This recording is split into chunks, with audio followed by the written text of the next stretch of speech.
ব্রাজিলের fibre glass নৌকা তৈরির প্রক্রিয়া অত্যাধুনিক এবং সৃজনশীল এক কাজ। এই নৌকাগুলি হালকা এবং শক্তিশালী, যা বিশেষভাবে উপকূলীয় অঞ্চলে মাছ ধরা এবং ভ্রমণের জন্য উপযুক্ত। ফাইবার গ্লাস নৌকা তৈরির প্রক্রিয়া শুরু হয় একটি বিশেষ কাঠামো তৈরি করার মাধ্যমে, যেখানে মূলত একটি মোল্ডে ফাইবার গ্লাসের আবরণ তৈরি করা হয়। প্রথমে একটি নির্দিষ্ট আকার এবং ডিজাইন অনুযায়ী মোল্ড তৈরি করা হয়। এই মোল্ডটি সাধারণত ধাতু বা কাঠ দিয়ে তৈরি হয় এবং নৌকার আকার অনুযায়ী খোদাই করা হয়। এরপর ফাইবার গ্লাসের উপাদান যেমন গ্লাস ফাইবার এবং রেজিন প্রস্তুত করা হয়। ফাইবার গ্লাসের থ্রেডগুলি মোল্ডের ভেতরে সমানভাবে ছড়িয়ে দেওয়া হয় এবং তারপরে রেজিন মিশ্রিত করা হয়।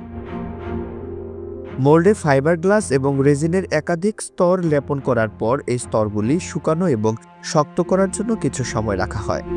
একাধিক স্তর তৈরি করার ফলে নৌকাটি শক্ত এবং টেকসই হয়ে ওঠে। নৌকার বাইরের অংশটি সোজা এবং মসৃণ হয়, যা পানি থেকে কম প্রতিরোধ সৃষ্টি করে এবং নৌকাটি দ্রুত চলে।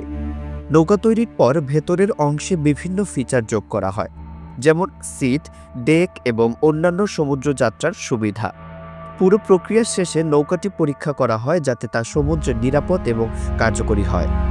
ফাইবার গ্লাস নৌকা তৈরি একটি সময় সাপেক্ষ এবং দক্ষতা দাবি করা কাজ হলেও এর সৃজনশীলতা এবং প্রযুক্তি ব্রাজিলের এই নৌকাগুলিকে বিশ্বব্যাপী জনপ্রিয় করেছে।